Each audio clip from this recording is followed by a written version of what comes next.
mesa inaugural que se denomina Todos los ríos, Perú y Chile a través de José María Arguedas. Estamos en esta mesa con Carmela Izaguirre, Milagro Saldarriaga, directora de Casa de la Literatura, Juan Escobar Albornoz, de Chile, y Miguel Rubio, del grupo Yuyashkana. Quisiera empezar la mesa con el poema que da título a esta reunión. Es un poema que José María Arguedas dedicó a Gabriela Heineke, una amiga suya que compartía casa en Chile con Arguedas. Voy a leer solo un fragmento, el texto original fue en quechua, voy a leerlo en castellano.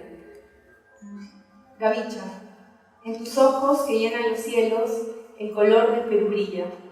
Sus piedras verdes, a la mosca verde, por el agua purificada, amada de los ríos. Verdes son, color hecho de la sangre de los peces y de los patos que en los grandes remansos juegan. Verde de los inalcanzables árboles, color que no se piensa, verde del aire. Ojos en que el mundo regocijado se contempla. Mírame siempre, recoge el aliento de los poderes que en ti existen, hermanita. Recuérdame siempre, todos los ríos de mi pueblo en ti pueden ser viva sangre. Bien, vamos a escuchar primero a Milagros. Gracias, Diana. Buenas noches. Es un gusto inaugurar con ustedes este 6º Congreso Internacional de Casa de la Literatura Peruana, Márgenes y Tránsitos, vínculos literarios entre Perú y Chile. Usualmente nuestros congresos han estado centrados en la figura de un autor, acaso mirando algún movimiento estético, un movimiento literario, y nunca creo habían tenido esta osadía de pensar un campo que probablemente, un campo de estudios culturales o de estudios literarios que todavía como tal no existe quizás, o está naciendo, o está en plena forja. En las literaturas de Perú y Chile se han visto representadas diversas imágenes sobre ambos países. En el marco de la reflexión sobre los bicentenarios nacionales, este congreso propone conocer los vínculos literarios entre ambos países para analizar cómo nos imaginamos en tanto peruanos y chilenos, qué comprendemos como frontera, identidad nacional, migración, tránsitos e intercambios. Durante siglos, Perú y Chile han experimentado relaciones literarias y culturales constantes. Diversos escritores cultivaron amistades y vínculos intelectuales que abrieron las puertas para renovar sus propuestas a través de la correspondencia, la poesía y la ficción literaria, así como a través de los eventos culturales. En muchos casos, estos encuentros se dieron en momentos de crisis y resistencia política, social, exilios o destierros. De este modo, los márgenes sociales, institucionales, estéticos y políticos han sido partes de historias y miradas comunes. Esta edición del Congreso Internacional está dedicada a buscar y propiciar el diálogo con quienes han trabajado y discutido este tema. En el proceso de configuración de este proyecto indagamos en los distintos momentos en que las relaciones entre Chile y Perú se han dado, han ocurrido desde el espacio cultural. Nuestro interés se centra en ver cómo estos casos influyeron en las dinámicas culturales, en la producción literaria, en la estética, entre otros ámbitos de la cultura. Este primer acercamiento tiene como resultado un documento de trabajo denominado Materiales para el estudio de los vínculos culturales Perú-Chile. Se trata de un primer recuento de vínculos literarios y culturales representativos entre peruanos y chilenos desde el siglo XX hasta inicios del presente siglo. Está ordenado de manera cronológica y tiene como referencia temporal los procesos estéticos y culturales peruanos, consignando la fuente bibliográfica que permitirá desarrollar la información. Entre los múltiples actores culturales que fueron parte de estos encuentros, identificamos en este documento al que acabo de aludir, por ejemplo, el escritor y periodista Felipe Pardo y Aliaga, al poeta e inventor Arnaldo Márquez, a los poetas Pablo y Ginette de Roca, a Magda Portal, a Luis Alberto Sánchez, Ciro Alegría, Jorge Tellier, Antonio Cisneros, Enrique Lin, y entre ellos encontramos la centralidad de José María Arguedas.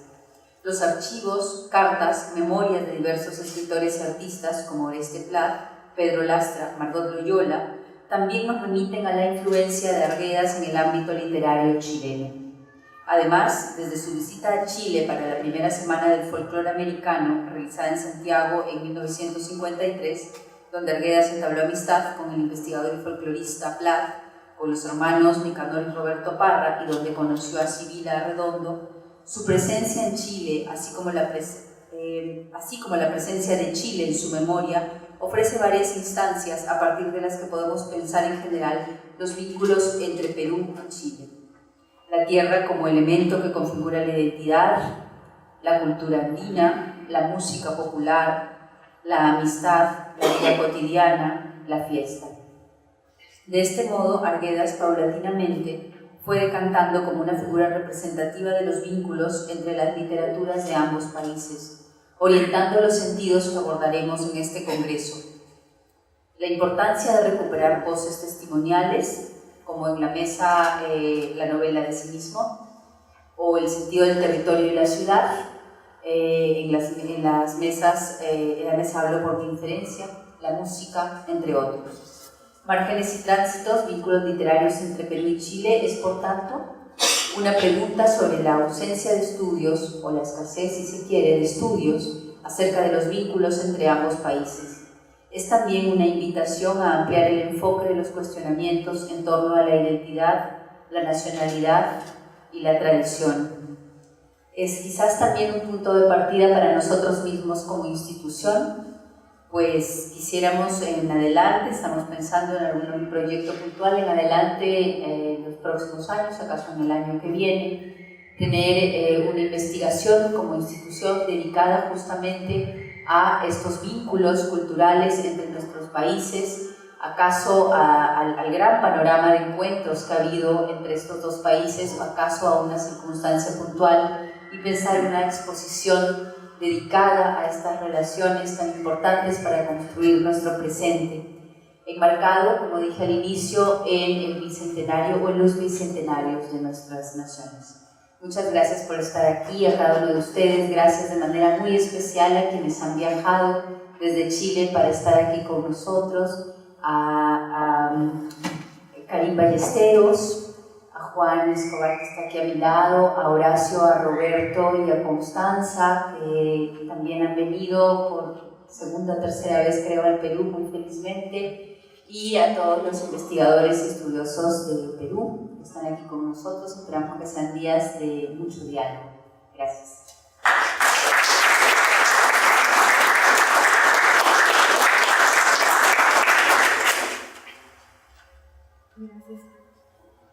Gracias. Ahora vamos a escuchar a Juan Escobar Albornoz. Él es docente e investigador universitario de Chile, licenciado en Educación, y fue becario en CONICYT de un proyecto que luego tuvo como resultado esta publicación, donde encontré la resurrección, que reflexiona, hace un acopio muy importante de información sobre los pasos de Arguedas en Chile. Muchas gracias. No sé si podemos cambiar la presentación. Muchas gracias. Estoy muy contento, muy emocionado de estar acá. Les agradezco mucho la invitación a Diana, a Milagros, también a Carmela y a Miguel. Es un honor estar en esta ocasión y de lo que les voy a hablar es de una investigación que en 2014 nos encomienda la Biblioteca Nacional de Chile, de aprender, ¿cierto? Saber qué hizo y cuáles fueron los vínculos que tuvo José María Arguedas con Chile. Evidentemente esa investigación me tocó dirigirla, pero no fue hecha solo por mí. Hay grandes personas muy generosas que participaron mucho en la familia de José María Arguedas en Chile. Investigadores como Pedro Lastra, que fue fundamental, ¿cierto? Nelson Osorio, Margot Loyola, Manuel Dahnemann, es decir, muchísima gente que participó y que estuvo activamente donando sus archivos para hacer esta reconstrucción de un vínculo que se presenta, ¿cierto?, que está ahí en ese libro que se llama Donde encontré la resurrección. Como parte, hilvanar esta relación es difícil. Pero hay una cita de José María de una entrevista que le dio a Ariel Dorfman en 1967, que no se publicó sino hasta que José María Díaz murió en 1969, donde él dice: después de mi propia tierra, nada ni nadie hizo más por mí que este maravilloso país, se está refiriendo a Chile, en que la civilización no ha aniquilado lo fraternal, lo espontáneo. Pretendo, aquí están Nicanor y su hermano Roberto, que es también mi hermano. Por esta razón pretendo contribuir a mantener un intercambio cotidiano, real, entre el Perú y Chile, pues no creo que se dé el caso de países limítrofes que puedan ofrecerse más fácil e inmediatamente valores diferentes y tan necesarios para la educación y el descubrimiento del infinito universo creado por el hombre. Esta cita, evidentemente, es un lugar de apertura, ¿cierto?, a todo un campo de conocimiento y a un campo de investigación que quisimos emprender y que todas estas personas que yo nombré más se fueron entusiasmando para ir reconstruyendo este vínculo y entender por qué ese cariño que tuvo José María Arguedas es tan importante, porque esta cita es solo una muestra, hay muchas más, en muchas otras entrevistas, en muchas cartas, en muchos testimonios, se refirió a su cariño hacia Chile y a su gente. Durante la investigación fueron surgiendo imágenes, fueron surgiendo metáforas que son muy presentes, están muy presentes en la obra de José María Arguedas y que fueron, de alguna manera, fueron también impactando por cómo las iba usando en sus textos y en sus relaciones con Chile. Una de ellas es la imagen de los ríos. Y le comentaba a Diana que bonito que ella haya tomado para llevar a esta mesa todos los ríos, ¿cierto?, a partir de un poema que José María Arguedas escribe para una chilena, ¿cierto?, para Gail Heineke, donde les habla de su tristeza a partir de los ríos que ella tiene en sus ojos. Sabemos que José María Arguedas tuvo un proyecto literario, ¿cierto?, que implicaba, y podemos ahí estar, ¿cierto?, describir la vida de aquella aldea, describirla de tal modo que su palpitación no fuera olvidada jamás y que golpeara como un río en la conciencia del lector. Para ello, ¿cierto?, su problema fundamental no fue un problema técnico, de técnica literaria, sino, aunque sí lo tuvo, digamos, fue un excelente escritor, sino más bien de cómo revelar este mundo que él quería transmitir, que él quería comunicar. Por ende, era más bien, según él, un problema del espíritu, de la cultura, en esos países en que, y vuelve a utilizar la metáfora de los ríos y de las aguas, en que corrientes extrañas se encuentran y durante siglos no concluyen por fusionar sus direcciones, sino que forman estrechas zonas de confluencia mientras en lo hondo y en lo extenso las venas principales fluyen sin ceder increíblemente. También sabemos, podemos seguir, cómo trata el tema de los ríos, ¿cierto?, en su obra Los ríos profundos, ¿cierto? Todos recordamos al niño Ernesto cuando se enfrenta, cuando llega al Cusco y ve esa imagen, ve el muro incaico, y con esas palabras inolvidables que dicen: toqué las piedras con mis manos, seguí la línea ondulante, imprevisible, como la de los ríos que se juntan, en que se juntan los bloques de roca, o la superficie era cambiante de este muro como los ríos en el verano, ¿cierto? O que los indios llaman yaguarmayo estos ríos turbios porque muestran con el solo brillo un movimiento semejante al de la sangre, pero también llaman yaguarmayo el tiempo violento de las danzas guerreros, al momento en que los bailarines luchan. También en la obra antropológica, en la obra más bien etnográfica de José María Arguedas, hay descripciones de los ríos. Los ríos están presentes también en esa obra, que es más bien una obra del ámbito de las ciencias sociales. Por ejemplo, cuando describen el carnaval de Tambobamba, este carnaval de la sierra, ¿cierto?, al río Apurímac, que quiere decir el poderoso que habla, ¿cierto? Jamás se calla, es como el canto profundo del abismo increíble que empieza en la nieve y termina en la selva. No se ve el río, pero su canto grave y eterno lo cubre todo. La voz del río es lo esencial, la poesía y el misterio, el cielo y la tierra en esas quebradas tan hondas, tan bravías y hermosas. A partir de estas imágenes, empecé a pensar, ¿cierto?, una articulación posible entre la obra de José María Arguedas y lo que fue encontrando él y fue observando en Chile.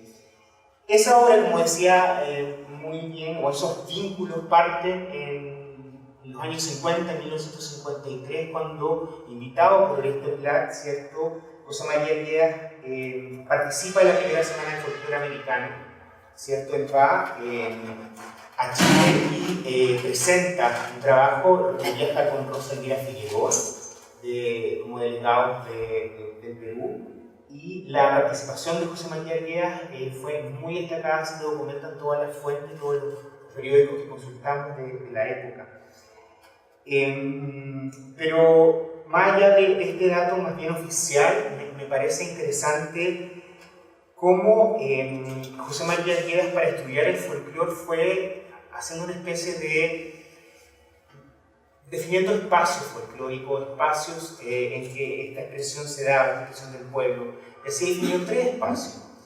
Primero dijo que existía el folclore puro, ese que expresaban el hombre del pueblo, ¿cierto? Y que su cultura era la cultura folclórica, y por ende eso era lo que expresaba, porque eso era lo que aprendió y le dio en la leche. También existía un segundo nivel de un folclorista más bien educado en las universidades, ¿cierto? Que aprendía la ciencia del folclore y se acercaba a esas expresiones con un método científico.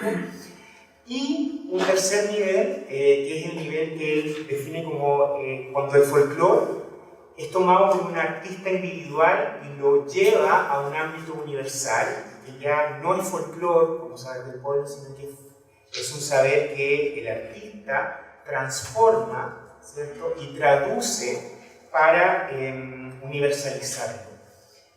Esos tres niveles que José María Arguedas estableció en su obra antropológica para estudiar el folclore, los encontró en Chile. Y eso lo podemos rastrear en los diversos textos que escribió. El primer nivel, el nivel del folclore puro, ¿cierto?, ese folclore que es del propio pueblo, lo encontró en Roberto Parra. En muchos textos habla de él. Pero en uno que dice que ese Roberto Parra se había atacado para siempre de ternura en los cientos de los más pobres prostíbulos de Chile, donde cantaba y tocaba guitarra, mientras que yo me hice igual a él, en los ayllus, comunidades indígenas que había mucho. Valoraba mucho la expresión auténtica desde adentro de Roberto Parra, y así lo decía siempre. Nosotros conversamos, lamentablemente, cuando hicimos la investigación, ya Roberto Parra había muerto, pero conversamos con su familia, y su familia recordaba que antes de morir Roberto siempre hablaba de José María Arguedas y contaba cómo él, cuando José María llegaba a la casa de Nicanor, ¿cierto?, y Roberto vivía con Nicanor, como José María sufría de insomnios, se la pasaba la noche entera Roberto Parra cantando, José María Arguedas contando cuentos de condenados. Un segundo nivel lo encontró José María Arguedas en Margot Loyola. La admiró impresionantemente. De hecho, escribió un artículo que salió publicado aquí en Lima en 1953. Margot Loyola vino a Lima invitada por Robert Pineda en 1953 y se encontró con José María Arguedas. Ella nos contó, tuvimos la oportunidad justo antes de que muriera de entrevistarla, y nos contó cómo dijo: yo llegué al Perú a estudiar la marinera y allá José María me llevó por el guayno. Le dijo: no estudia la marinera, estudia mejor el guayno. Nos dijo también que fui a los coliseos con él. Eran unos coliseos preciosos, todos los días domingo había presentaciones, estaban repletos de gente. Gente venía a Lima desde las diferentes regiones. Las bases les llamaba ella. Durante el seminario que vamos a tener acá, yo les voy a mostrar un material inédito, vamos a escuchar un material inédito, ahora no lo podemos hacer, que era muy largo, en que José María Arguedas canta con Manuel Triola y hacen comparaciones de canciones, el de quechua y ella en castellano, que básicamente son las mismas canciones, pero en versiones distintas. Y Margot Loyola tiene unas expresiones de regocijo y decía, pero claro, eso es lo que dice la canción en castellano también, lo mismo que dice en quechua. ¿Cómo admiró José María Arguedas a Margot? Fue impresionante. Dijo, Margot Loyola como buena folclorista está aprendiendo el guayno con los serranos, escuchándolos, tratándolos, acercándose amorosamente a ellos y bailando casi diariamente en sus fiestas o en los ensayos de los conjuntos regionales. Luego, cuando escribió José María Arguedas sobre Irma Sumac, ¿cierto? Esa artista que trabajaba con Vivanco, que a José María no le gustaba mucho porque exotizaba el mundo andino, la comparó con Margot Loyola y le dijo, qué ganas que en Perú tuviéramos no una Irma Sumac, sino una Margot Loyola, básicamente por su rigor científico al acercarse, no exotizar esa del pueblo. Y hubo un tercer nivel, el tercer nivel del que habla José María Arguedas, que será el folclore, que es el nivel de aquel artista que toma el folclore y lo hace suyo y lo universaliza. Y lo encontró en Violeta Parra. En 1968, un año después de que Violeta Parra se suicida, en la Universidad Católica de Chile se realizó un coloquio, un conversatorio sobre la obra de Violeta Parra y estuvo invitado José María Arguedas. Fue realmente muy lúcido lo que él dijo, no solo por cómo polemizó con los demás asistentes a la mesa, sino por cómo él, todo lo que dijo de alguna manera hoy día, nos hace tremendo sentido. Una de las cosas que dijo en esa mesa redonda fue esta: ella es lo más chileno de lo más chileno que yo tengo la posibilidad de sentir. Sin embargo, es al mismo tiempo lo más universal que he conocido en Chile. Allí se encuentra la palpitación de la gente más pretérita, de la gente más menospreciada, más segregada, que por lo mismo de haber creado en ese estado un tanto de marginalidad, de sufrimiento, crea obras que constituyen un mensaje lleno de fuerza.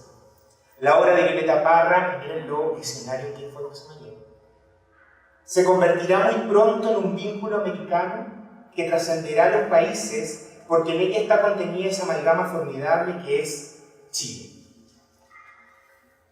Hay una foto de Violeta para recordarla, ¿cierto? Sí, es bueno recordarla.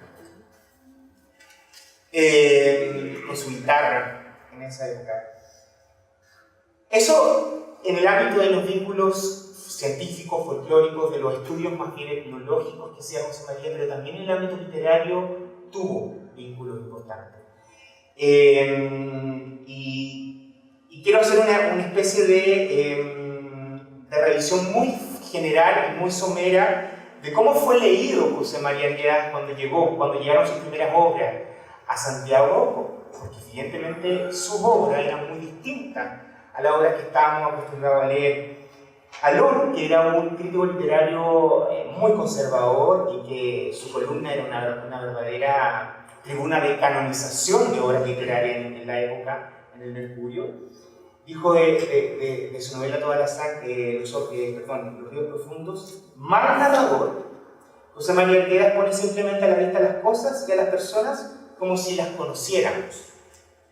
Empieza a dar un poquito su argumentación, pero en algún momento la escritura, Alón dice, pero la verdad es una verdadera brujería la escritura de José María, porque su mundo tiene algo de milagroso y el tono empieza a cambiar, el tono de Alón en la misma crónica, termina diciendo, he aquí este admirable José María Arguedas con un tono de voz y un fulgor de pupila que aquí no conocíamos y que nos llena de alegría poética más intensa tal vez aquí que allá, por lo que tiene de inédito para nosotros, por la perspectiva indecisa, del trasfondo incaico, insondable, que a nuestros oídos los prolonga deleitosamente.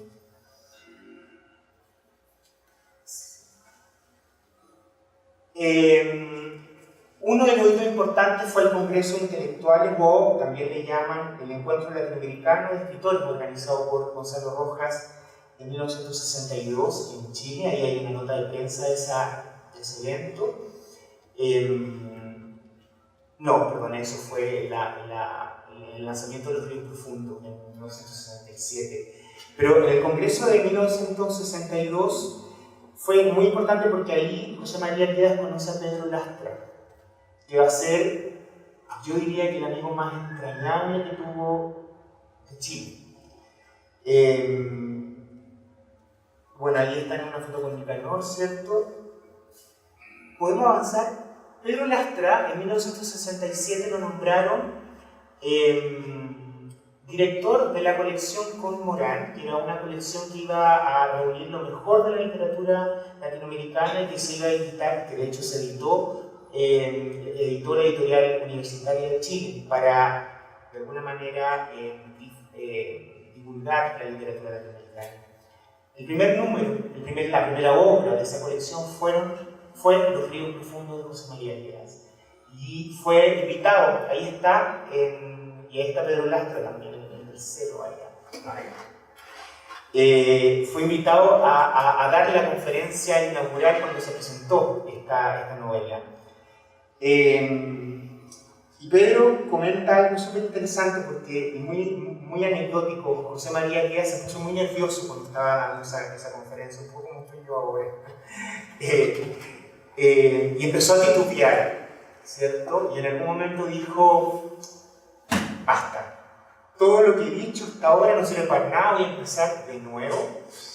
Y en ese momento, porque el salón estaba repleto, todos empezaron a aplaudir y José María Arguedas, según Pedro Lastra, dio la conferencia más brillante que dio en Chile. De hecho, cuenta que cuando llegó a casa, Pedro Lastra decía que lo habían aplaudido como un rockstar. Con grandes literatos tuvo mucha amistad, ¿cierto? Con Nicanor Parra, evidentemente, con Pedro Lastra, Nelson Osorio, Rafael Barahona. Y quiero referirme solo a algunas referencias en que la presencia del río, o esta imagen de los ríos, en la valoración que tiene por parte de los chilenos la obra de José María Arguedas es presente. Por ejemplo, Nelson Osorio dijo que es un creador de aguas profundas. Nadie como él fue capaz de resumir ese río subterráneo callado del indio que alimenta el espíritu más hondo de esta América. O una novela que escribió Rafael Barahona en 1995 que se llama Los Pasos del Andarín y que evidentemente está inspirada en José María Arguedas. De hecho, el protagonista se llama José María Santibáñez y es José María en realidad. El narrador dice: recuerdo que contaba de un río, en un rato, de la nada se convertía en un torrente. Los vecinos de aguas arriba se ponen a tocar unos tambores para que sepan los demás abajo que viene la crecida. Se ganen las alturas y se suban a los árboles. La imagen del río es siempre constante. Ahí está la nota bueno, el artículo que escribió sobre Pedro Lastra, que es bellísimo, lo escribió en 1964, si mal no recuerdo, sí.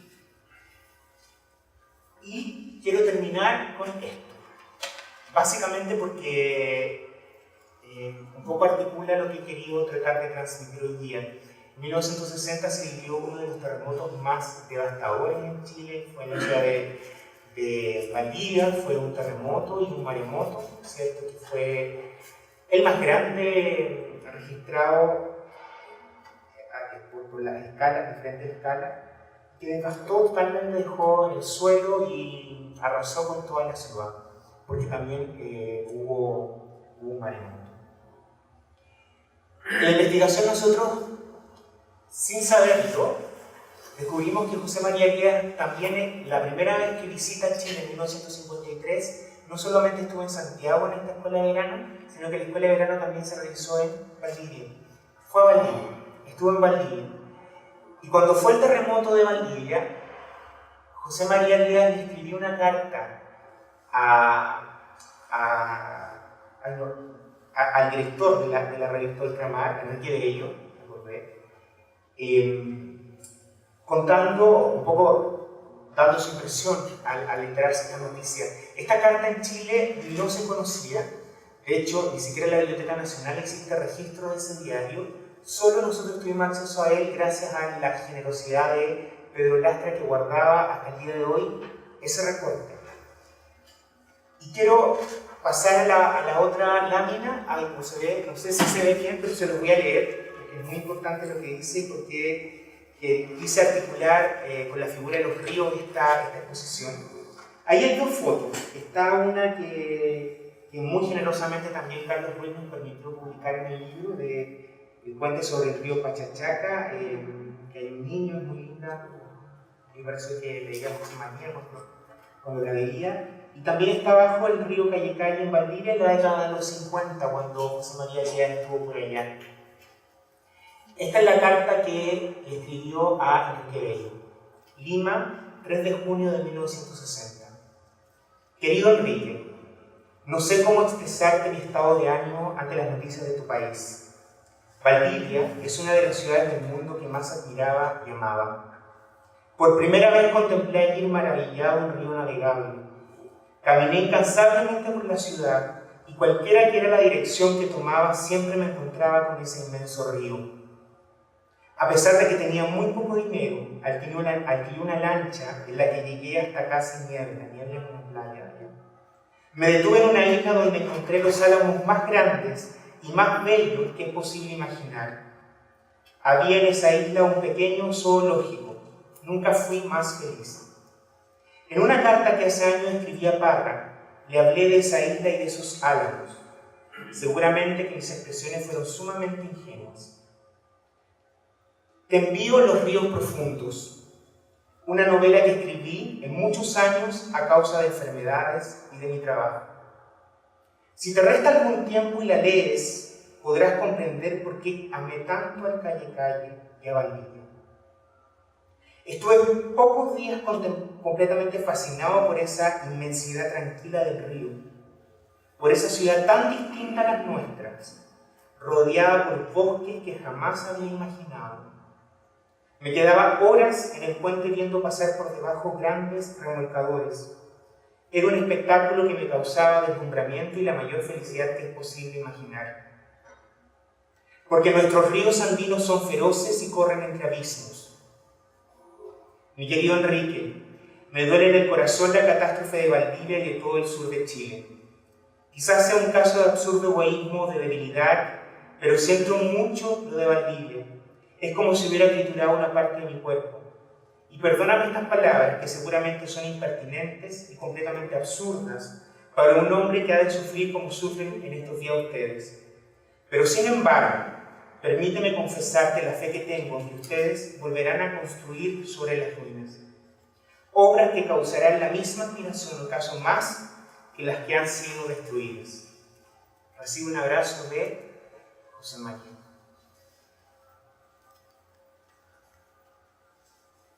Esos ríos tan distintos, los ríos de la sierra, ¿cierto?, que corren entre abismos y logran horadar roca dura, y los ríos quizás más calmos de esa parte del sur de Chile,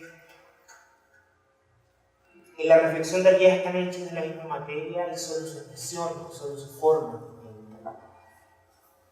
Eso es lo que fuimos tratando de, o lo que fuimos encontrando o hallando en esa actitud, en ese sentido tan hermanable que siempre articuló José María Quea para los chilenos y para los lugares en que estuvo en Chile. Evidentemente es una figura que puede ser cuestionada, pero para mí es un símbolo de unidad en la diversidad. Muchas gracias.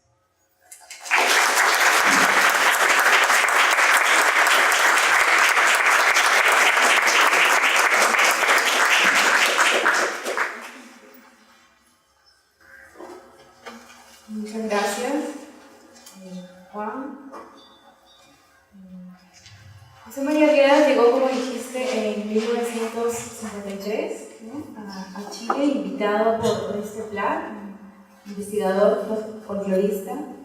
Y quería contarles que en el proceso de construcción de este congreso, la hija de Oreste Plat, Karen Müller Plat, se comunicó con nosotros y hemos ido poco a poco generando un nuevo vínculo de amistad, de intercambio también. Y ella muy gentilmente envió un video en el que nos habla no solamente de ese vínculo de Arguedas con Oreste Plat, sino también de Oreste Plat, de la obra de Oreste Plat.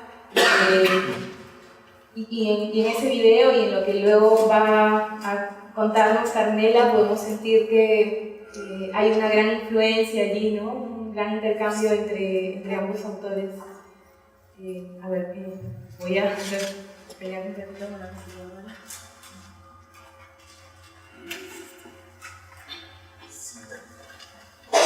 Exactamente, para complementar. Sí. Nosotros, cuando empezamos a hacer esta investigación de José María Arguedas en Chile, todas las referencias decían que la primera visita había sido en 1962, pero Karen nos mostró una foto en que aparecía con este Plat, ¿cierto? En 1953, y ahí empezamos a investigar y claro, efectivamente él había estado en Chile desde mucho antes de lo que se pensaba y de lo que todas las referencias cronológicas decían. Vamos a escuchar a Karen.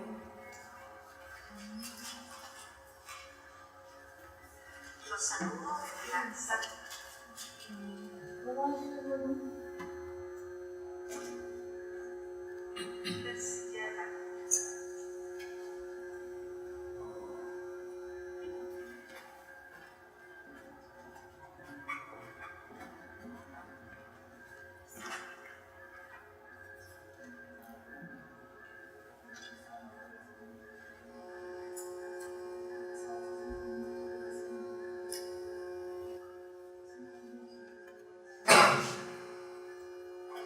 Los saludo desde la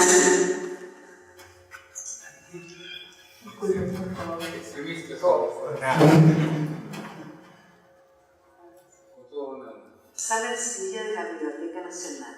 Este lugar fue como el segundo hogar de Oreste Plat. Gran parte de la documentación de diarios y revistas chilenas en que mi padre escribió se encuentran aquí. Mis agradecimientos al director don Pedro Pablo Seige Pachet de la biblioteca, que con la autorización de él se pudieron escanear gran parte del material enviado, y con la especial preocupación y trabajo de la señora Marcela González Palma, administrativa del Archivo Referencias Críticas Chilenas. Les deseo un gran éxito en este interesante encuentro. Sexto Congreso Internacional de Literatura, Márgenes y Tránsitos. Vínculos literarios entre Perú y Chile. Les agradezco de corazón a quienes serán los panelistas de esta mesa, Perú y Chile, y a la moderadora. Un gran abrazo para una admiradora de mi padre, Carmela Izaguirre. Me presento. Soy Karen Plat Müller Turina, hija de Oreste Plat, que su nombre legal era César Octavio Müller Leiva. Desde su fallecimiento me he hecho cargo de su obra y las ediciones, además de dar conferencias y preocuparme de su página web y su Facebook. Con fecha 3 de agosto recibí un email de la señora Diana Amaya convidándome a participar para hablar de la memoria, testimonio y archivo de mi padre Oreste Plat, quien vivió en Lima, Perú, por 19 meses, junio 1937, diciembre 1938. Y que se relacionó tanto en Chile como en Perú con grandes escritores, pintores y personas de Perú que sería muy largo de enumerar. Su relación más profunda con Perú y los peruanos comenzó en el puerto de Valparaíso, donde vivió 10 años, 1927-1937. Uno de sus primeros escritos sobre un peruano lo escribió en el diario La Estrella de Valparaíso en noviembre de 1928. Fue Deucalión, sobre el poeta Alberto Guillén, firmada como Octavio Müller Leiva. Él escribió por primera vez con su seudónimo de Oreste Plat en el año 1929 en un libro titulado Poemario junto a su amigo Jacobo Darqui. ¿Para qué decía quién nos nombró si todos escribieron en la revista Bon tablero de arte y literatura de Valparaíso, del cual mi padre fue su director. Él recién contaba con 22 años. Se publicaron 12 números, agosto de 1929, marzo de 1931. Y entre algunos de ellos, los peruanos, cita Alberto Guillén, Carlos Oquendo de Amat, César Vallejo, Emilio Adolfo Huelpan, Federico Bolaños, Ibérico Rodríguez, José Carlos Maritiague, José María Eguren, José Barallanos, Magda Portal, Martín Adán. Tenemos otro artículo, título Maritiague en el diario La Estrella, el año 1933. En 1936, 10 al 18 de febrero, realizó la presentación del catálogo de la pintora Carmen Sacco, la primera que realizó en Chile, que se llevó a cabo en el Círculo de Prensa Valparaíso. Escribió 2 artículos en diarios con el título de Nuevos Cuentistas Peruanos. Diario La Nación, 1939, y el Mercurio de Santiago, 1942. Y uno muy extenso con el mismo título en la revista Atenea de Concepción, de 10 páginas, nombrando escritores amigos de él y otros admirados.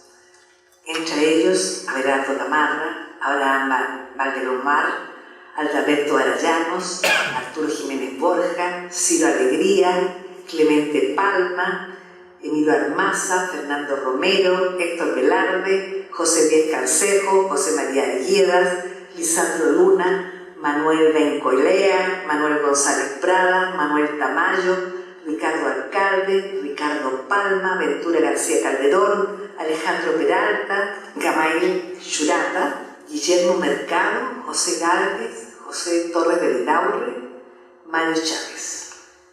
Conoció también en Valparaíso a la periodista Ángela Ramos, que después, cuando vivió en Perú, le hizo una gran entrevista. En 1939 escribió un artículo titulado 5 poetas antepuristas. En 1940 dio algunas charlas en Valparaíso tituladas Nuevos Poetas del Perú. En 1953, 26 al 31 de enero, estuvo en la organización de primera semana de folclore americano, siendo los representantes de Perú José María Arguedas y Rosa Elvira Figueroa. José María Arguedas dio su conferencia el 29 de enero de 1953, titulada La música folclórica y estudio de la cultura del Perú, en el Salón de Honor de la Universidad de Chile. Mi padre guardó todos los recortes de esa época, que hoy día están en mis manos. En Chile escribió sobre Perú y los peruanos muchos artículos. En los diarios La Estrella, La Unión de Valparaíso, en Santiago en el Mercurio, La Nación, en las revistas Zigzag, Millantún, El Cabrito. Por eso, cuando llegó a Lima, lo recibieron como uno más de ellos, amigo de Luis Alberto Sánchez, Augusto Tamayo Vargas, Luis Mesía Vaca, Carlos Cueto Fernandini, José Alvarado Sánchez, director de la revista Palabra. En 1937 realizó múltiples veladas en el Instituto de Música Baja, presentando varios artistas chilenos, muestra de arte chileno, cuarta manifestación de la Pascana, melodías y canciones araucanas. 1938, trabajó en Lima en la Radio Internacional, una voz peruana para toda América, como asesor literario y comentarios radiales. Escribió en los diarios El Comercio Cusco, El Comercio Lima, La Prensa de Lima y Callao, del puerto de la misma ciudad. Colaboró en magazine Entre ellos Cascabel, Semanario del Día Sábado, Contra, Magazine del Cine, Radio, Teatro, Deportes y Social. En 1987, en octubre, regresó a Perú después de 49 años de ausencia como representante de la Academia Chilena de la Lengua en el centenario de la Academia Peruana de la Lengua Lima, Perú. Por este plato, en varios de sus libros cita escritores peruanos o temas relacionados con Perú. El Santiago que se fue, Apuntes de la Memoria.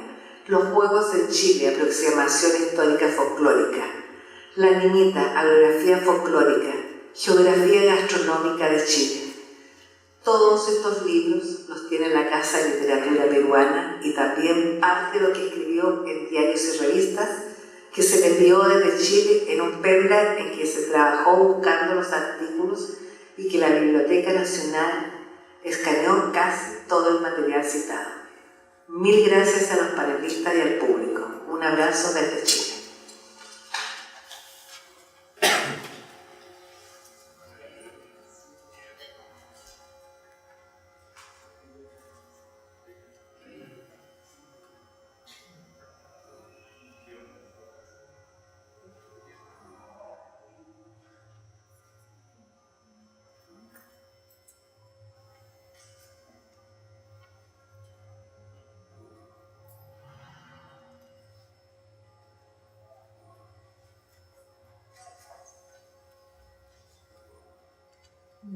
Ahora vamos a escuchar a Carmela Izaguirre. Carmela Izaguirre conoció a Oreste Pla, es muy amiga también de Karen Pla. Ella es licenciada en Educación en la especialidad de Filosofía y Ciencias Sociales y bachiller en Psicología por la Universidad San Marcos. Ha editado las obras selectas de José María Arguedas y César Vallejo, adaptadas al sistema de electroescritura braille. Las antologías se titulan Arguedas en 6 puntos y Vallejo en 6 puntos y se encuentran ya muy felizmente en la Biblioteca Chilena. Buenas noches amigos de la Casa de la Literatura. Permítame agradecer a la señorita Milagros Arriaga por esta invitación para compartir esta noche de la amistad Perú-Chile. Pienso que la cultura es como un gran río en el cual nos sumergimos voluntaria e involuntariamente. Las márgenes se miran hasta que alguien quiere conocer al otro y construyen un puente. Entre Perú y Chile se tienden puentes culturales a partir del éxodo de peruanos exilados en Santiago de Chile. Tuve un tío, fundador de la APRA en esto. Los que se incorporan a la vida cultural de Santiago en la editorial de Ercilla. Allí encontramos a Luis Alberto Sánchez, Silva Alegría, Ceballos, El Cachorro. Ellos colaboraron en la publicación de la literatura europea latinoamericana, publican a Robert Casó, incluyendo a Neruda, también a Manuel González Prada y otros autores que sería largo enumerar. También a partir de los viajes y visitas de intelectuales chilenos al Perú. Este es el caso del escritor Oreste Pla, de quien voy a hablar. Tanto su vida como su obra están vinculadas al Perú. En Lima se casó y profundizó su amistad con diversos escritores peruanos, participando de la vida editorial de muchos diarios nacionales. Primero debo decir quién fue Oreste Pla. Oreste Pla nace en el 1907-1996, muere. Fue un gran investigador de la cultura y tradición popular chilena, y es uno de los puentes entre Perú y Chile. Se visita al Perú en 2 ocasiones en las cuales ya Karen nos ha hablado. El nombre real de Oreste Pla es César Octavio Müller. Es en Valparaíso que César Octavio adopta este seudónimo y es en Valparaíso que vive durante 10 años y tampoco jamás dejará este seudónimo.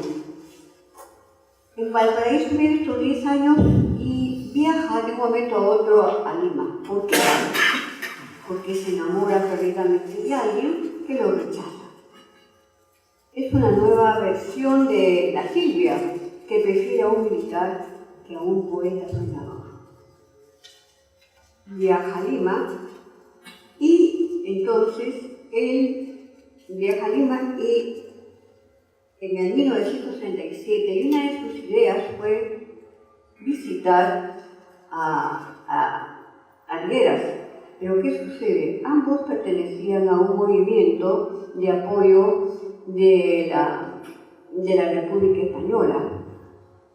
Cuando llega, encuentra que José María Arguedas está en el Panóptico, está él preso, con el cual entonces no puede entablar una relación cercana.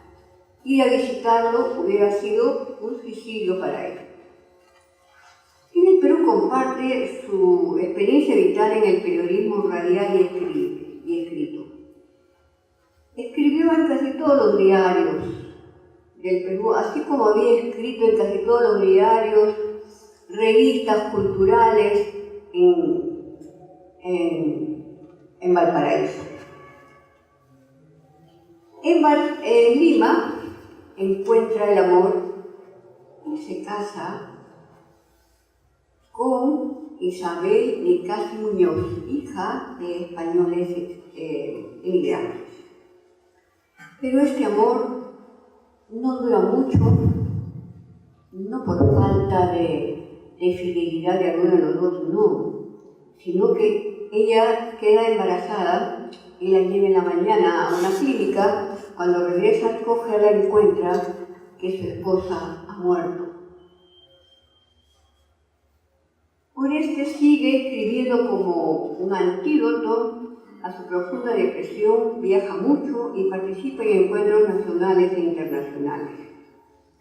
Después de 7 años reencuentra a una antigua amiga, escritora notable, artista exquisita, Pepita Turina, de grandes ideales solidarios, de ideas de avanzadas para su época. Ella fue la perfecta compañera de su vida. Fue un matrimonio muy singular, ambos ya eran viudos, casi cuarentones, y se casaron solo por lo civil. Al poco tiempo tienen Karen, quien nos ha hablado esta noche, y Carol, que ambos son mellizos. Ustedes dirán, ¿por qué tengo que escuchar estas cosas? Yo les digo que yo les cuento esto porque detrás de todos los títulos de los autores están los hombres que palpitan, que sueñan, que aman, que sufren decepciones y que también tienen insomnio, como Arguedas. En el 53, José María Arguedas viaja a Chile para asistir a la primera semana del folclore americano, del 26 al 31 de enero. Orestes y Pepita invitan a un mitote, que es una comida muy especial, criolla podríamos decir, al estilo chileno, y así abre las puertas de su hogar y de la intelectualidad chilena a nuestro gran escritor José María Arguedas.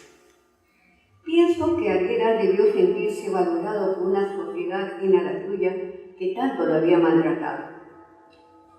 No existe testimonio de correspondencia entre ellos. Creo que no era necesario por los continuos viajes que Arguedas hacía a Santiago por motivos de salud y se da por sentado encuentros amicales entre ellos. Yo no analizaré la obra de Orestes, dado que no soy un especialista en la materia.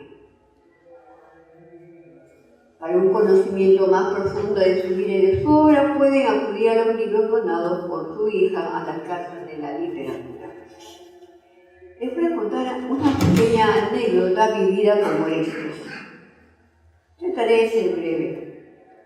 En 1995 visité una vez más Santiago de Chile.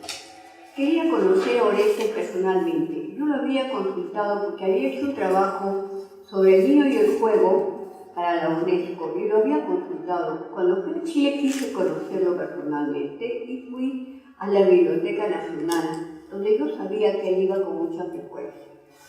Cuando llego me encuentro que no estaba, él había sufrido un accidente, pero sí encuentro una señora muy seria, una señorita muy seria que me dice, ¿qué desea con el señor Plata? Le digo, mire, yo lo admiro mucho, quisiera conocerlo. Me dice, bueno, yo le espero mañana en mi casa, él la va a recibir. Realmente había consultado por su padre. Orestes era muy gentil. Ella usaba bastón y caminaba con mucha dificultad. Pero hizo cuestión de estado de ser él quien me abriese la puerta. teniendo quien lo hiciera. Pero él era así, era cálido, muy inteligente, sensible y con un gran sentido del humor. Él se había roto una pierna, lo habían operado y estaba en un proceso de rehabilitación como lo conocí. Orestes me invitó a pasar a su escritorio, donde conversamos de sus antiguos amigos peruanos, porque él había venido al Perú después de 40 años y ya no había encontrado mucha gente. Hablamos del Perú, hablamos de lo que se había encontrado con la gran sorpresa de ver la casa de O'Higgins convertida en un lugar donde vendían pollo frito y comida al pan. ¿Qué es lo que más le dolía, no? Y también que Lima había perdido ese encanto que tenía de su arquitectura porque se habían tumbado casi todos los balcones. Conversamos y también me habló mucho de Arguedas y de la gran pena que había sentido al ver que no había concluido su obra y había terminado su vida trágicamente.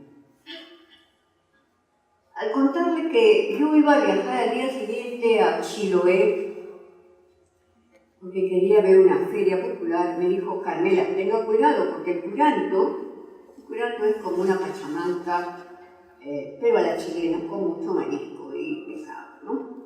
Me dijo: Carmela, tenga cuidado, porque el curanto es muy peligroso para los puerinos. Yo, por supuesto, tuve mucho cuidado y no hice caso. Hablamos de su infancia, los recuerdos de su madre, y coincidimos que los tres gustábamos de los organilleros. Estos organilleros que ya en Lima ya no los vemos más, pero que todavía ahora existen en Chile y que todavía, lo diferente es que ellos están sindicalizados, todavía existen y es muy bonito escucharlos en los restaurantes de las campestres, ¿no? La tarde terminaba y había esa luz rosada, dorada, que, cuando ya la tarde se va acabando, sacó un libro de su biblioteca, me hizo una dedicatoria y me la obsequió. Al salir a la calle, nos despedimos, nos dimos un gran abrazo y, como por obra de encanto, había un organillero. Le dije: un angelito, no. Y lo contraté para que tocara música de su repertorio. Toqué el timbre de la casa de Orestes y le dije: Orestes, esta serenata es para usted. El organillero tocó, hasta que la noche cayó sobre Santiago. Entonces le hice así a Orestes. Esta fue la última vez que lo vi.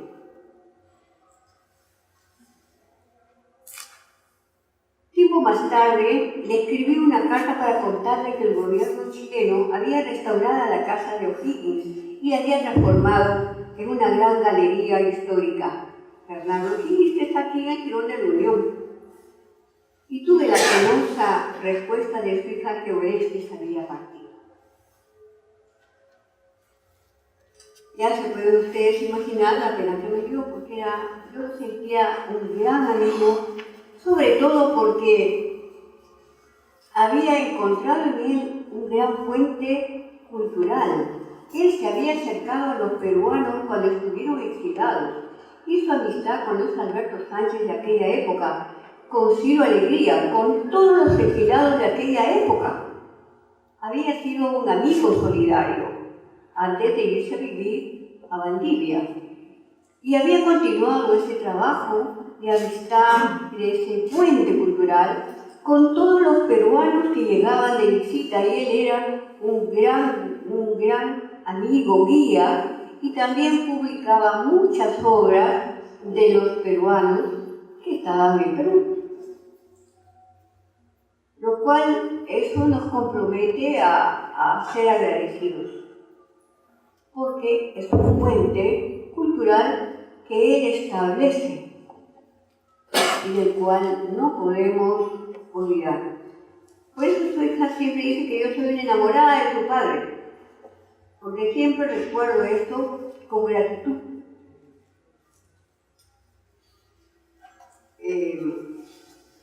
Yo diría, Orestes como Arguedas y Vallejo han comulgado siempre con la palabra pueblo. Cada uno a su manera ha tratado de encontrar la médula, la raíz de su patria, y han tratado también de enseñar a sus contemporáneos las variadas facetas de su rostro. Creo que a los jóvenes les corresponde esa tarea ser continuada. El Perú debe ser repensado. Orestes Prat como Arguedas y Vallejo se interesaron por la cultura y la tradición popular chilena y peruana respectivamente. Orestes Prat, si bien es cierto, penetra en la cultura popular y la describe, no la vive y no sufre como Arguedas las profundas heridas de marginación de la cultura indígena.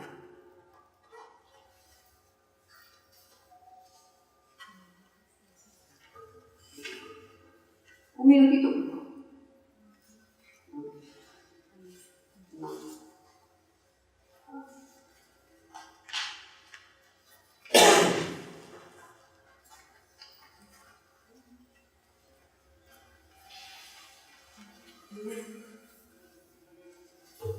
Disculpe.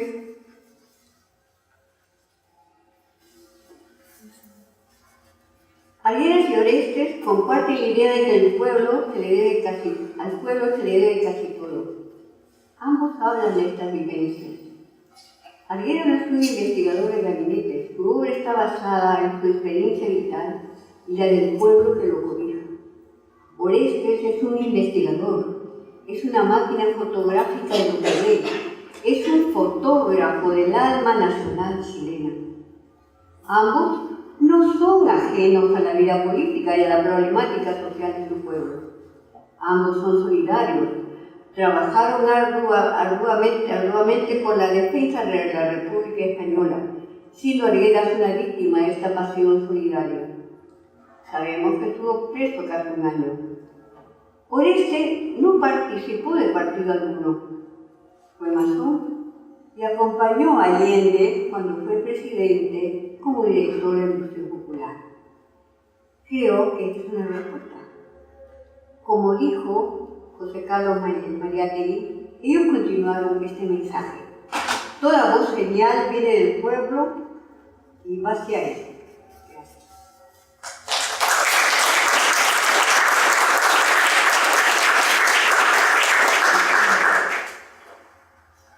Muchas gracias, Carmela. Ahora olvidaba comentarles que mucho del material que hemos visto tanto en el video de Karen como algunas de las imágenes que hemos ido viendo con la presentación que ha hecho Carmela nos fueron enviados de manera electrónica por Karen. Ella es una investigadora y una recuperadora del archivo personal de su padre, pero que al mismo tiempo permite abrir nuevas investigaciones en torno a los vínculos Perú y Chile, como seguramente otros temas de la literatura y la cultura. Bueno, ahora vamos a escuchar a Miguel Rubio. Miguel Rubio es director del grupo Yoyashkani, el bachiller en Sociología y doctor honoris causa por el Instituto Superior de Arte de la Universidad de La Habana, Cuba. Es miembro fundador de Yoyashkani, que abrió en 1971. Como he dicho ya, es director del mismo, ¿no? En donde hay un teatro de creación e investigación a partir del material que los actores proponen. Yoyashkani es un grupo emblemático del teatro y la cultura peruana, locales. Y Yoyashkani tiene varias obras en donde se aborda, siempre hay como una discusión sobre la identidad, una reflexión sobre el Perú, sobre la cultura tradicional. y también una representación, una búsqueda sobre las figuras de Arguedas y de la nación, también incorporando otras imágenes como la de Chile, no recuerdo específicamente ese título, por ejemplo, o Cartas de Chipote para el caso de Arguedas. Bueno, es más o menos en ese sentido que pensamos en que Miguel Rubio estuviera aquí en esta mesa y ahora vamos a escucharlo. Muchas gracias por la invitación, por la Casa de la Literatura, a Miladito Sanabria.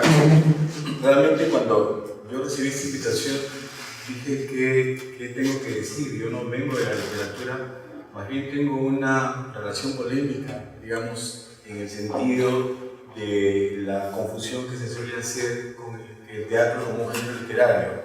Yo vengo más bien de la defensa de lo escénico como un hecho efímero, como un momento que tiene fecha de caducidad, que comienza y que termina. Y cuando digo una relación polémica, estoy pensando en cómo también la literatura llega al Perú, cómo llega a nosotros, y de alguna manera eso implica una discusión entre oralidad y texto escrito, ¿no? Como bien lo señala Antonio Correjo Polar cuando menciona la hora cero, la zona cero, por ejemplo, cuando habla del encuentro de Pizarro y Atahualpa.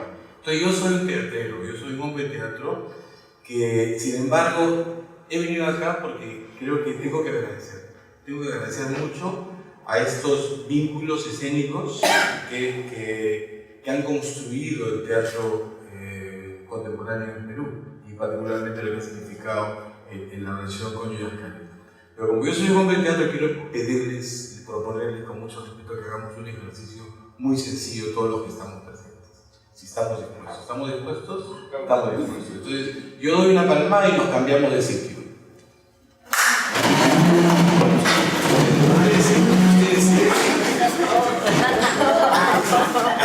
Bien,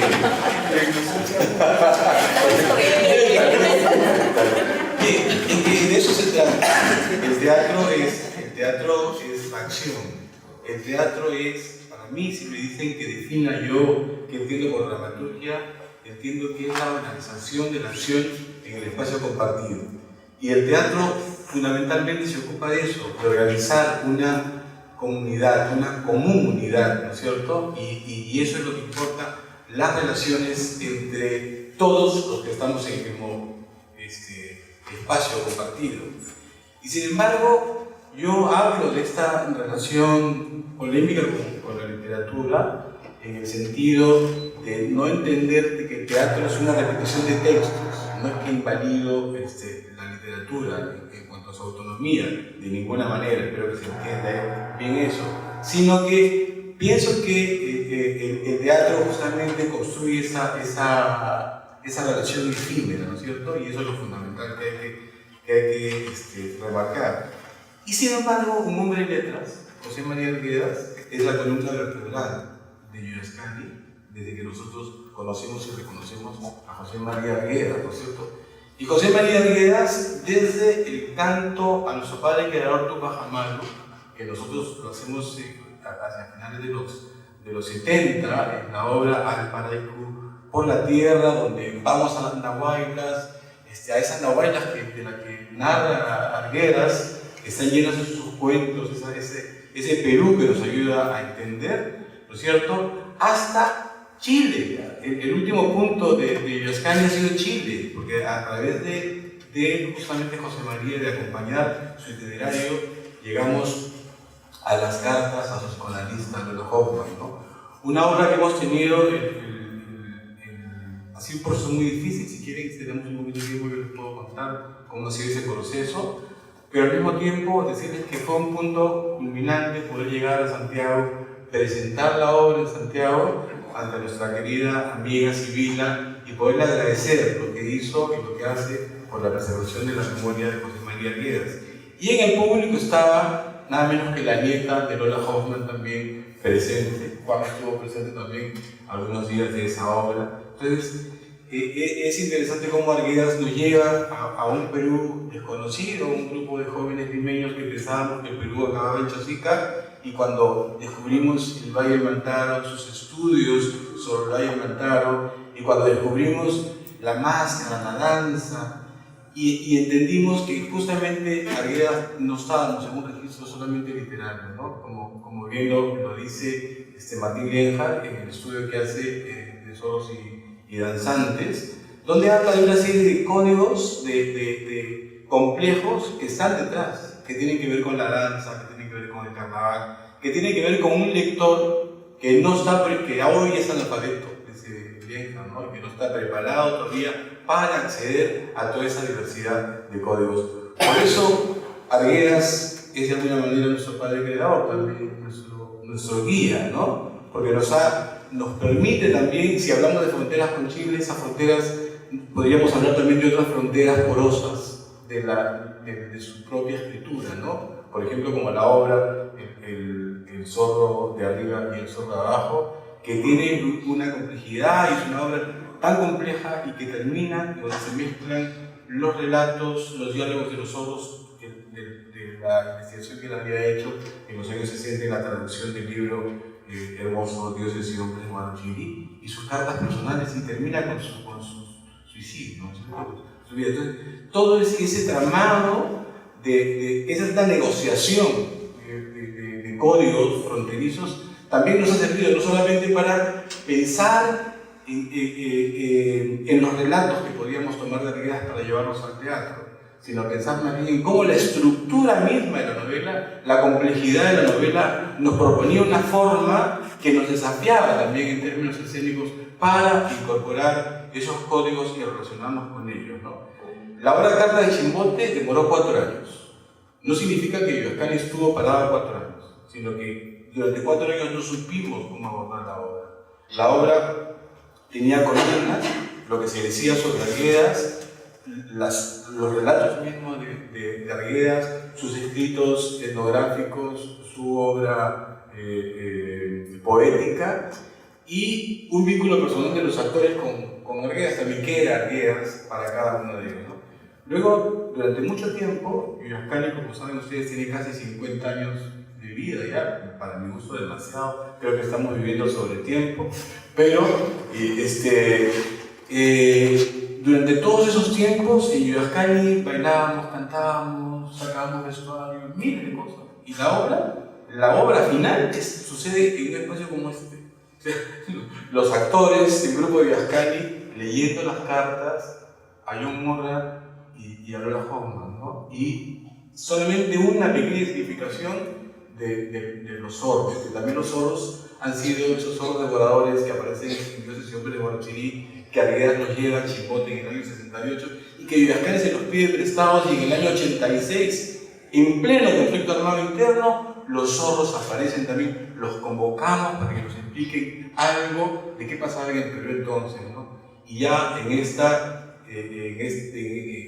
la convocatoria final ha sido ya en el 2017 donde hacemos un cruce entre estas cartas de José María y los zorros que se aparecen también a explicar y hablar de la corrupción como si estuvieran hablando hoy los zorros, ¿no es cierto? Una vigencia extraordinaria, un texto que fue escrito, que supuestamente los zorros dicen, se habla de 2500 años, en la Tauzarco, en Guarochirí, y los zorros están hablando de que hoy, ¿no es cierto? Eso es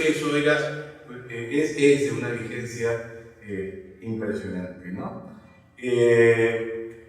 Cuando yo recibí esta invitación, por estas casualidades de la vida, me invitan a una lectura de una obra de teatro de un joven dramaturgo chileno que se llama Bosco Cayo, ¿no? La obra se llama nada menos que Fronteras. Y la obra son 2 hermanos que cuentan sus sueños, pesadillas que tienen, y es un viaje atrás en el tiempo que se da entre Iquique y Villa El Salvador. La obra comienza en el 2018 y culmina en el año 98. Entonces son los chilenos contando historias entre Iquique, se borró absolutamente esa frontera, y son los chilenos y los peruanos hablando diluyendo esa frontera. Es una obra muy interesante, no se ha montado todavía, se ha hecho una lectura. Puedo dejar una copia en la Casa de la Literatura, con mucho gusto, si les interesa, porque me la acaba de mandar el autor. Entonces, me dije, ahí hay una señal que sí debo ir esa vez, aunque no sea un especialista, aunque no lleve una ponencia determinada, pero sí a dar ese testimonio. Y cuando pensé, además, cómo nuestro maestro, Sergio Arrao, es un director, dramaturgo chileno, es un director casado con una actriz peruana, Aide Orihuela. El director, Sergio Arrao, escritor y dramaturgo, dirigió las obras de Sebastián Salazar Gondi en el grupo de Histrión Teatro de Arte en los años 60. Y se llamaba Teatro de Arte Histrión porque quería plantear un punto de distancia, de diferencia con el teatro comercial. Entonces por eso se llamaron Histrión Teatro de Arte. Y ellos comenzaron en los años 60 a hacer un teatro, a pensar en el Perú. Lamentablemente un grupo filoaprista, para mi gusto, digo lamentablemente porque ahí hay un límite de mirada, pero sin embargo reconocer en ese tiempo cómo ese es un proyecto, un grupo que comenzó a hablar del Perú, el Perú a través del teatro, ¿no? Es un grupo precursor de lo que más adelante hemos conocido como el teatro de grupo, con los grillos, Cuatro Tablas, Viviascani, ¿no? Grupos interesados en pensar en una teatralidad que dialogue con nuestro tiempo y que pueda justamente repensar desde cuándo existe teatro en el Perú. Y eso me parece a mí que ha sido capital. Y en esa pregunta nos ha acompañado el pensamiento, la vida y la obra de José María Riegas. La primera obra que pensamos en Viviascani cuando nos fundamos en el año 71 era hacer un trabajo sobre la guerra con Chile. Nada menos que eso fue nuestro primer proyecto. Vamos a una obra sobre la guerra con Chile. Pero no era una obra revanchista, si no te olvides, Juan, no va por ahí, no va por ahí. Pero, en fin, queríamos, yo recordaba ahora y celebrando cuando hablaba de esos tiempos de fraternidad, ¿no? Porque justamente nosotros queríamos ver cómo a partir de la cantata Santa María de Iquique, que nos habían legado a los Quilas, ¿no? Y luego de la lucha por las 8 horas en el Perú, estábamos dando cuenta cómo habían quedado nuestros pueblos después de la guerra. Entonces era hacer una obra que plantee desde la mirada de nuestros pueblos ese enfrentar qué había detrás de la guerra. Pero la rica coyuntura de los años 70 nos impidió seguir con el proyecto, lo postergamos por un tiempo, pero sin embargo, en todo ese proceso de nuevas teatralidades, de nueva canción, ¿no? Cuando llega Celso Garrido Electra a Perú y forma Tiempo Nuevo y la Escuela Nacional de Música, qué sé yo, hay toda una influencia de nueva canción que tiene que ver con un diálogo y con un vínculo muy estrecho con Chile, ¿no? La obra que hicimos fue Puño de Cobre, una obra que trataba sobre una huelga minera que había acabado con una masacre, fue nuestro primer teatro documento en los años 70, y las canciones de la obra eran de los Quilas, ¿no? Pero cambiábamos algunas letras, porque eso se usaba mucho también en ese entonces, en los años 70, de tomar algunas canciones de la nueva canción chilena y les cambiábamos la letra, ¿no? O sea, digamos, por ejemplo, cuando se hablaba de la canción del partido y nosotros queríamos hablar de Mariátegui, entonces la canción era ¿en qué forma recababa en construirse tu partido? Dice la canción, ¿no? Entonces nosotros decíamos, ¿en qué forma Gran Amauta construirse tu partido? Con esos pequeños giros, esa era la relación. También una relación de decir, pucha, con los chilenos, bueno, pero no están cantando a recabar, ¿no? Pero bueno, todo ese debate creativo, rico, de ida y vuelta con los compañeros chilenos que venían, que siempre estaban de paso por acá. Luego, en los años 80, a finales de los 80, con Andrés Pérez, otro gran teatrista chileno, un gran hombre de teatro chileno, que yo creo, desde el punto de vista de parte en dos, la historia moderna del teatro en Chile, ayudamos a construir la Escuela Internacional de Teatro de la América Latina y el Caribe, ¿no? Es decir, hicimos en Cuba una escuela pensada, equivalente de alguna manera a la escuela de San Antonio de los Baños de Cine, pero pensando en una escuela para la América Latina, que no podía ser como la escuela del cine, sino que tenía que reconocer la diversidad de nuestros pueblos en América Latina, y el diseño de escuela fue más bien itinerante, ¿no? Porque yo pienso que ahí también estuvo presente el pensamiento de recuperar diversidad y no pensar en un modelo único para una escuela de teatro, sino que recoja teatralidades diversas. Yo creo que ahí por supuesto, estaba también el pensamiento de Arguedas. En los años 80, en pleno, cuando el conflicto armado ya estaba en 81, 82, pero en Lima se enteró tarde, Lima reaccionó con Tarata, pero el conflicto armado fue cruento en el interior. Hay zonas del Perú muy golpeadas y no son zonas que han sido golpeadas por casualidad, ¿no es cierto? Sino tiene que ver también con un Estado fundado en la exclusión, como lo dice Salomón Lerner en la entrega del informe final de la Comisión de la Verdad, ¿no? Entonces, en este momento nosotros hicimos una obra, dijimos vamos a hacer una obra muy sencilla que nos permita llegar a los colegios, que nos permita financiar nuestro teatro en serio. El sueño que tienen siempre los teatreros es que podemos vivir el teatro. Yo no sé cómo lo hemos hecho, pero hasta ahora hemos pasado peor, pero es muy difícil porque literalmente uno tiene que pagar para hacer el teatro que quiere hacer.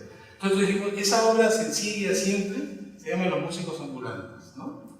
Y es la obra que la hicimos en 6 semanas, con una idea muy utilitaria de que sea fácil, que sea para la familia, que sea vendible, para hacer una obra que hable de José María Arguedas, ¿no es cierto? Que era Encuentro de Sordos, ¿no? Que era el proyecto en serio. Y sin embargo, Los Músicos Ambulantes es la obra que nos da la gran sorpresa después, porque se convierte en la obra emblemática de Villaescani y el pensamiento de José María Arguedas encarnado en esa diversidad que levantan estos 4 animales que vienen de diferentes partes del Perú para hacer un grupo de música. Finalmente lo logran respetando su diversidad, ¿no? O sea, ahí radica el sentido de hacer esa obra, ¿no? Y Encuentro de Sordos no tuvo la misma suerte. O sea, curioso, pues la obra que iba a ser la obra en serio, la obra que se ocupaba en serio, no tuvo el impacto que tuvo esta obra, Los Músicos Ambulantes. Y yo creo que tiene que ver porque en la sencillez, en el planteamiento claro, en la defensa del oficio, es que pudimos lograr este trabajo esencialmente arguediano, una obra de todas las artes. En el 2004 dijimos, en los inicios empezamos una obra con la guerra con Chile. ¿No será el momento de hacer esa obra sobre la guerra con Chile? Y comenzamos a recuperar nuevamente, imagínense, en el 2000, eso ha sido en 2003, en el 2004 se estrenó, pero los problemas comenzaron antes, y las crisis siempre, porque los espacios de creación son espacios de permanente crisis, pero a las crisis no les tenemos miedo porque las crisis te obligan a generar herramientas para enfrentar las crisis. Para mí la técnica son las maneras como se enfrentan a las crisis. Amílcar Cabral decía que la cultura es la manera como los pueblos se enfrentan a sus crisis, ¿no? Yo creo que nosotros en el teatro, las herramientas para inventar el teatro que debemos hacer parten de una gran crisis. Entonces, pensamos que ese era el momento de hablar de la guerra con Chile, nuevamente, de hablar, pero ya con conflictos más recientes y tomar una posición desde nuestro lado. Y estábamos de alguna manera escondiendo o no queriendo ver la guerra que teníamos encima, ¿no? Entonces lo que hicimos fue construir un espacio que sugiere un depósito de un museo donde documentamos 2 memorias, 2 tiempos difíciles que hemos vivido los peruanos en la guerra del Pacífico y el conflicto armado interno, ¿no? Juntando 2 discursos, el de Salomón Lerner y el discurso de Politeama de González Parada, ¿no? Entonces, Este ha sido más o menos el itinerario, ¿no? Y ese itinerario culmina, como dije, en el 2014 o en el 2015 con las cartas de Chimbote. Y yo creo que no es casualidad, ¿no? Porque cuando hemos hecho esa obra, todos en Vilascani ya éramos mayores al momento en que José María se fue, ¿no? Y sentíamos que esa obra era la deuda que teníamos con el Taita y queríamos hacer una liturgia escénica de agradecimiento. Y así fue. Optamos nuevamente por la sencillez. Todas las ropas, los instrumentos fueron al depósito y fueron los actores de Vilascani testimoniando su vínculo con José María y compartiendo las cartas a John Murra y a Lolo Hausmann. Y yo creo que no es casual. O sea, no es casual la empatía, ese acompañamiento con Arguedas también. Yo creo que es algo que yo lo he dicho antes, pero me provoca decir, creo que también hay un vínculo secreto entre la propia crisis de creación de Vilascani en ese momento. Y cuando leíamos las cartas a Murra, las cartas a Lolo Hausmann, que como decía Gonzalo Portocarrero cuando él le dice Hatum mamá y Lola, la trata como una huaca, ¿no? Y él va a escribir, va hacia esa gran huaca que es la mamá y Lola, ¿no? Yo creo que es ese vínculo, el vínculo con Arguedas y a través de Arguedas con Chile, no ha sido solamente el vínculo utilitario con su obra, con los relatos que nos puedan servir para hacer teatro, sino con su vida misma, con las estructuras, y sobre todo me quedo con de los zorros y con la intimidad profunda de compartir su crisis de creación en este proceso de escribir el zorro de arriba y el zorro de abajo y compartir las cartas a Lolo Hausmann. Gracias.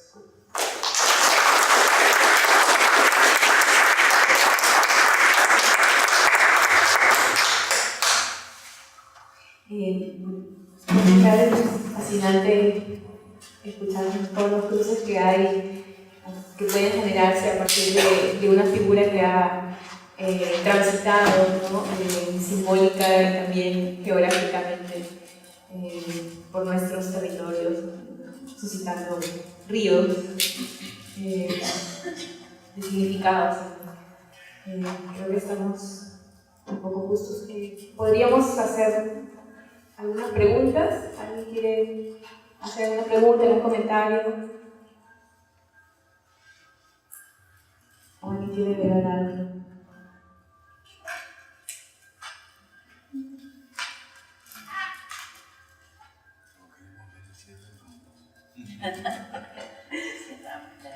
Bueno, entonces cerramos por hoy. Les invitamos a venir mañana a partir de las 4 de la tarde. Empiezan nuevamente las mesas de diálogo sobre autores como Emel Eltid, Pedro Lemebel, luego sobre violencia política y literatura, y finalmente la mesa de las 7:30 a 9 con Karim Ballesteros, otra invitada internacional del Congreso, una mesa sobre el rol de archivos para la memoria colectiva, experiencias comparadas entre Perú y Chile. Con representantes de LUM y con una historiadora, María Rodríguez, que ha investigado en el archivo de la CGTP, la Confederación General de Trabajadores del Perú. Así que estamos muy invitados, invitadas.